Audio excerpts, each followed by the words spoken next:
back to another exciting day of learning about reading. Today we are going to continue focusing on annotating text. However, today we're going to focus on annotating fiction text. Yesterday you were able to learn about annotating nonfiction text, and we're going to apply those same strategies that we learned yesterday to a fiction story. The essential question for today is, how do readers monitor reading and make adjustments while reading text? Our I can statement is, I can monitor my comprehension by using annotation marks while reading text. The I will statement is, I will read an independent text and use annotation strategies to monitor my comprehension and turn my work in. There are different ways to monitor our understanding when we're reading a fiction story. As you know, fiction stories are made up stories and they're not real. Let's review how we can annotate while reading fiction. Remember, annotate means to take notes, and I call it marking up the text while we're reading. Why should we annotate? For a deeper understanding of the text, so it helps us better understand what we're reading. It keeps you engaged while you're reading. When you annotate and take notes, you're more interested in reading and continuing to read, so it helps you stay engaged in your reading. It helps you process what you're reading. I know when I'm taking notes, it helps me really process my thoughts and what's happening in the story or in the text that I'm reading. It slows you down. Now, some of us love to read really fast. However, sometimes reading slow helps us understand the story better. It makes it easier to locate information later. So when you want to go back and find answers when you have comprehension questions, if you annotate, it's easier to locate where you wrote your information about certain questions that you're answering. How do I do it? Well, it's easy. You use symbols and take notes. So I'm going to use notes today to model my thoughts of annotating a fiction story. The story I'm going to be using I'll introduce to you in just a second. But before, I want to review the annotating text symbols that we use in 5th grade. Remember, we have a star for important or big ideas. We have a question mark for questions that we have while reading.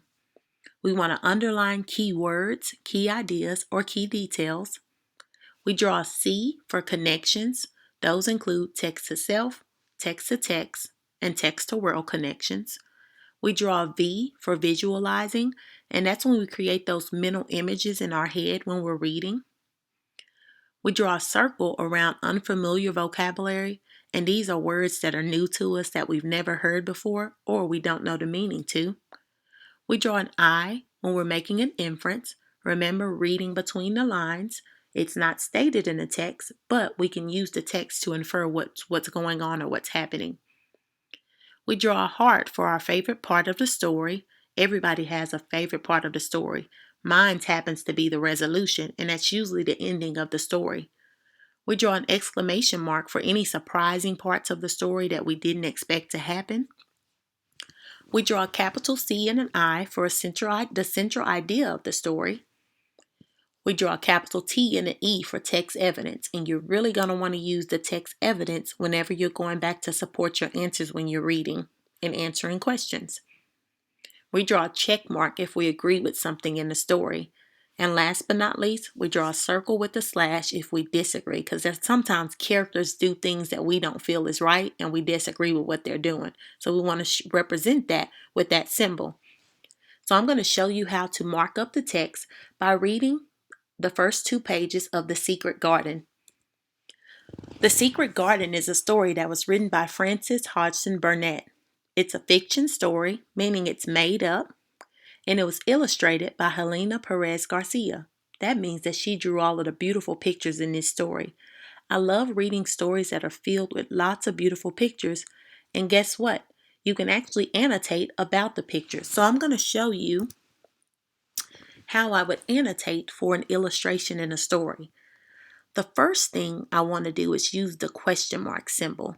So I'm going to go right here to my drawing tool, and I'm going to choose the color pink because I have a question about the title. And my question is,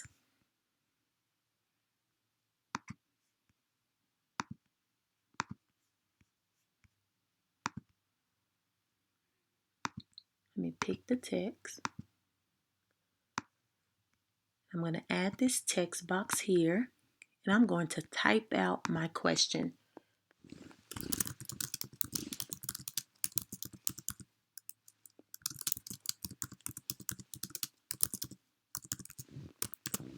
So the first question I have as a reader is, why is the garden a secret garden? I want to read to find out what makes this garden such a secret, because usually the title is connected to something that happens in the story or something about the story. So I'm going to also ask the question about the picture. I noticed that there's a door and there's a bird in the image, and the door has a key, a beautiful key, opening for a key. So I also have a question. So I want to click on my drawing tool. This time I'm going to choose purple. And I'm going to write that I have a question about the bird in this picture. So I'm wondering if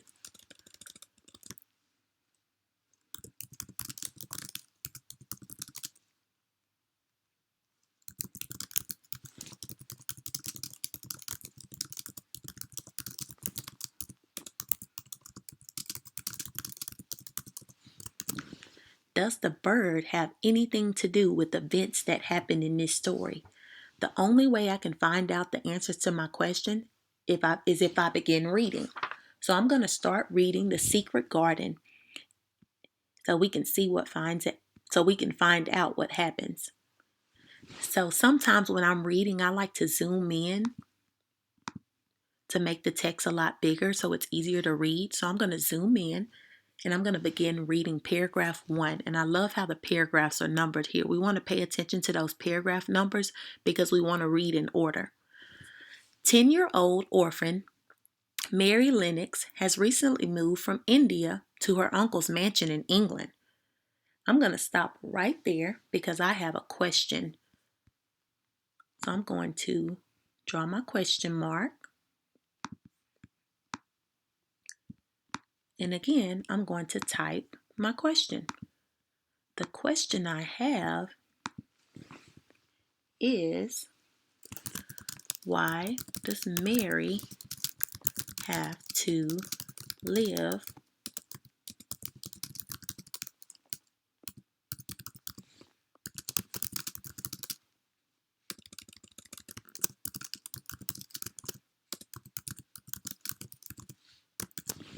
So I asked 2 questions there after reading that first part of the story. I know who the main character is now. It's probably Mary, and I know that she's 10 years old and she's an orphan. An orphan is someone who has to live with other people, and Mary lives with her uncle. Now, it says she lives with her uncle in a mansion. So my question was, is her uncle rich? Because usually people that have lots of money live in mansions. I'm going to keep reading to find out more.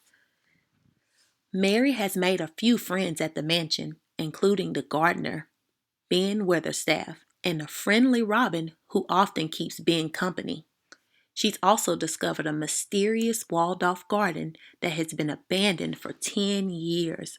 So I'm going to click on my drawing tool and I'm going to circle a word that is new to me as a reader.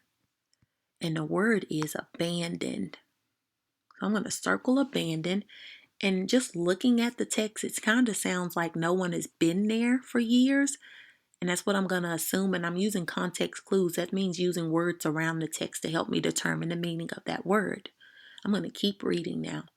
Mary would love to get inside this secret garden, but wasn't able to find an entrance. The day before, however, she found an old key half buried in the dirt. So right here, I have another question. So I'm going to draw my question mark right here.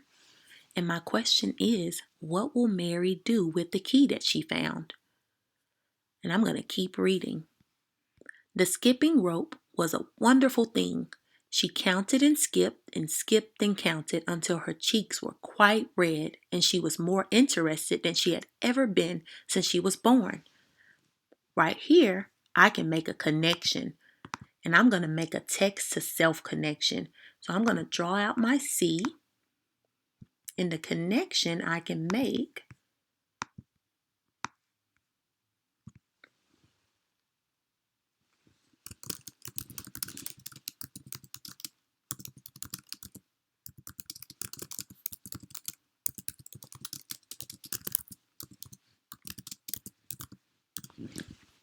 is that I used to skip rope when I was Mary's age or about Mary's age, and I had a lot of fun doing that. So I'm going to keep reading. The sun was shining and a little wind was blowing, not a rough wind, but one which came in a delightful little gust, and brought a fresh scent of newly turned earth with it. She skipped round a fountain garden, and up one walk and down another. She skipped at last into the kitchen garden and saw Ben Weatherstaff digging and talking to his robin. Now I noticed the robin is talking to Ben, so that tells me that this can't be realistic fiction, right? It has to be fantasy, because usually in fantasy stories, animals are able to talk. Which was hopping about him. She skipped down the walk toward him.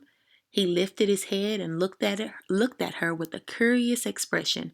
She wondered if he would notice her. She really wanted him to see her skip. So I'm going to keep reading, and it shows a little image of an illustration of Mary skipping. Mary skipped round all the gardens and round the orchard, resting every few minutes. At length, she went her own special walk. She made up her mind to try to skip the whole length of it. It was a good long skip, and she began slowly. But before she had gone halfway down the path, she was so hot and breathless that she was obliged to stop. I'm going to circle the word obliged because it seems like it is, in fact, a word that is unfamiliar to me. But it seems like she had no choice but to stop because she was breathless. She did not mind much because she had already counted up to 30. She stopped with a little laugh of pleasure. There, lo and behold, was the robin swaying on a long branch of ivy. He followed her and he greeted her with a chirp. As Mary had skipped toward him, she felt something heavy in her pocket strike against her at each jump. When she saw the robin, she laughed again. "You showed me where the key was yesterday," she said. "You ought to show me the door today." "But I don't believe you know." The robin flew from his swinging spray of ivy onto the top of the wall, and he opened his beak and sang a loud, lovely trill merely to show off. Nothing in the world is quite as adorably lovely as a robin when he shows off, and they are nearly always doing it. So right here, guys, I'm going to make an inference. And remember, when we make an inference, we read between the lines.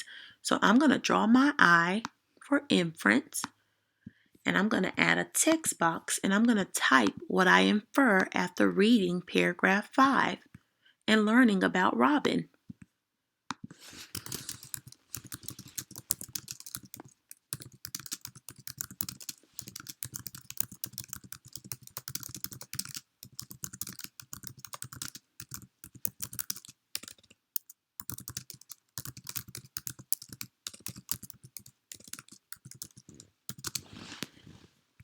I'm going to change the color of my text so that you guys can read it clearly. And so I typed that I infer that Robin likes to get attention from other people because he sings a lot. So Robin is kind of like a show off, and people who usually like to show off, they like to get attention from other people. So I've read the first 2 pages of the story, and I've showed you how to annotate for fiction stories. So I made an inference. I circled unfamiliar words. I asked a lot of questions while I was reading. I made a connection here. And I even asked questions about the title and the illustration on the front page. Your job today is to read the rest of this story. So there are 4 pages left of The Secret Garden. You're going to read the rest of the story from the HMH book that you have in front of you. If you don't have the HMH book, you're lucky because the story will be linked into Schoology. So you'll be able to read the story from Schoology. Now, you don't have to annotate on the story if you're reading it from Schoology, but I would like for you to try to grab a sheet of notebook paper and write down your annotation symbols and your thoughts while you're finishing up the story. There's also a little audio button if you would like to hear the story read aloud to you. Remember, I've already read the first 2 pages, and you only have to read the last 4 pages. After you finish reading, you're going to go back into Schoology and find the practice, prove it, share it, and answer the response question for today. I hope you guys enjoyed learning about annotating text symbols, and as you read throughout the year, I encourage you to continue to use these symbols while you're reading. They're going to help you with so many tasks that you have to do in reading, and they're going to help you in life also because you're going to become a better thinker and you're going to be able to analyze both fiction and nonfiction stories. Please remember to submit your assignment in Schoology for today to receive credit for your work. Have a great day, guys, and enjoy doing your activity.